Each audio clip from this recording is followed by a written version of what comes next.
சாலமோனின் ஞானம் அதிகாரம் 19. செங்கடலால் அழிவும் மீட்பும். இறை பற்றில்லாதவர்களை கடவுளின் சீற்றம் இரக்கமின்றி இறுதி வரை தாக்கியது. ஏனெனில் அவர்கள் செய்யவிருந்ததை கடவுள் முன்னரே அறிவித்திருந்தார். இஸ்ரேலர் புறப்பட்டு செல்ல விடை கொடுத்து விரைவில் அவர்களை வெளியே அனுப்பி வைத்த அதே எகிப்தியர்கள் பிறகு தங்கள் மனதை மாற்றிக்கொண்டு அவர்களை பின்தொடர்ந்தார்கள். எகிப்தியர்கள் தங்களுள் இறந்தவர்களின் கல்லறைகளில் புலம்பி அவர்களுக்காக இன்னும் துயரம் கொண்டாடுகையில் இன்னோர் அறிவற்ற சூழ்ச்சியில் இறங்கினார்கள். முன்பு யாரை வெளியேறும்படி வேண்டிக் கொண்டார்களோ அவர்களையே தப்பி ஓடுவோரை போல துரத்தி சென்றார்கள். தங்கள் நடத்தைக்கு ஏற்ற முடிவுக்கே அவர்கள் தள்ளப்பட்டார்கள்.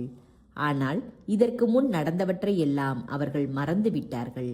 இவ்வாறு தங்கள் துன்பத்தில் குறையாயிருந்த தண்டனையே நிறைவு செய்தார்கள். இவ்வாறு மக்கள் வியத்தகு பயணத்தை தொடர்ந்து சென்றார்கள். அவர்களுடைய பகைவர்களோ விந்தையான சாவை எதிர்கொண்டார்கள். பிள்ளைகள் தீங்கின்றி காக்கப்படும்படி படைப்பு முழுவதும் கட்டளைகளுக்கு பணிந்து மீண்டும் தன் இயல்பில் புத்துயிர் பெற்றது. அவர்களது பாசறைக்கு முகில் நிழல் கொடுத்தது. முன்பு தண்ணீர் இருந்த இடத்தில் பின்பு உலர்ந்த தரை தோன்றிற்று. கடலினோடே தங்கு தடை இல்லாத வழியும் சீரிப்பாயும் அலைகளினோடே புல் திடலும் உண்டாயின. உமது கைவன்மையால் காப்பாற்றப்பட்ட மக்கள் அனைவரும் அவ்வழியே கடந்து சென்றனர். உம்முடைய வியத்தகு செயல்களை உற்று நோக்கிய வண்ணம் சென்றனர்.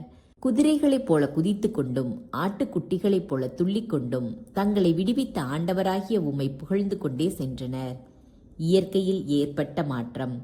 அவர்கள் வேற்று நாட்டில் தங்கியிருந்த போது நிகழ்ந்தவற்றை இன்னும் நினைவு கூர்ந்தார்கள்.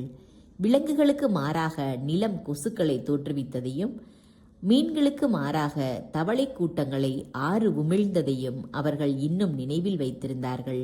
பின்பு சுவையான இறைச்சியை அவர்கள் விரும்பி வேண்டிய போது புது வகை பறவைகளை கண்டார்கள். ஏனெனில் அவர்களுடைய விருப்பத்தை நிறைவு செய்ய கடலிலிருந்து காடைகள் புறப்பட்டு வந்தன. எகிப்தியர்களின் குற்றமும் தண்டனையும். பேரிடியால் எச்சரிக்கப்பட்ட பின்னரே பாவிகள் தண்டிக்கப்பட்டார்கள். தாங்கள் செய்த தீச்செயல்களுக்காக நீதியின்படி துன்புற்றார்கள். ஏனெனில் அந்நியர் மட்டில் பகைமையுடன் நடந்து கொண்டார்கள். சோதோம் நகரை சேர்ந்தோர் தங்களை நாடி வந்த வேற்று இனத்தாருக்கு இடம் கொடுக்க மறுத்தார்கள். எகிப்தியர்களோ தங்களுக்கு நன்மை செய்தவர்களையே அடிமைப்படுத்தினார்கள். இது மட்டுமன்று, சோதோம் நகரை சேர்ந்தோர் உறுதியாக தண்டனை தீர்ப்புக்கு உள்ளாவார்கள். ஏனெனில் அவர்கள் அயல் நாட்டினரை பகைவர்கள் என நடத்தினார்கள். எகிப்தியர்களோ அயல் நாட்டினரை விழா கோலத்துடன் வரவேற்று அவர்களுக்கு எல்லா உரிமையும் அளித்த பின்னரும் கொடுந்தொல்லைகள் தந்து அவர்களை துன்புறுத்தினார்கள். நீதிமான்களின் கதவு அருகில் சோதோம் நகரை சேர்ந்தோர் கவ்விய காரிருளால் சூழப்பட்டு தம் தம் கதவை தடவி பார்த்து வழி தேடியது போல் எகிப்தியர்களும் பார்வையற்று போயினர். இயற்கையில் விளங்கிய இறைவனின் ஆற்றல்.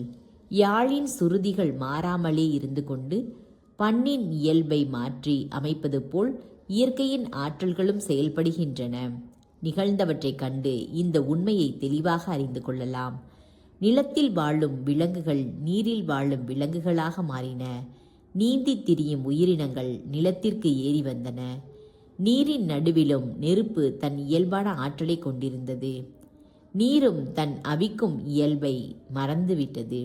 மாறாக அழியக்கூடிய உயிரினங்கள் நெருப்புக்குள் நடந்த போதும் அவற்றின் சதையை அது சுட்டெரிக்கவில்லை.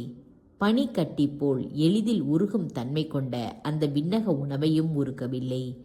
ஆண்டவரே, நீர் எல்லாவற்றிலும் மக்களை உயர்த்தி மேன்மைப்படுத்தினீர். எல்லா நேரத்திலும் எல்லா இடத்திலும் நீர் அவர்களுக்கு துணை புரிய தவறவில்லை.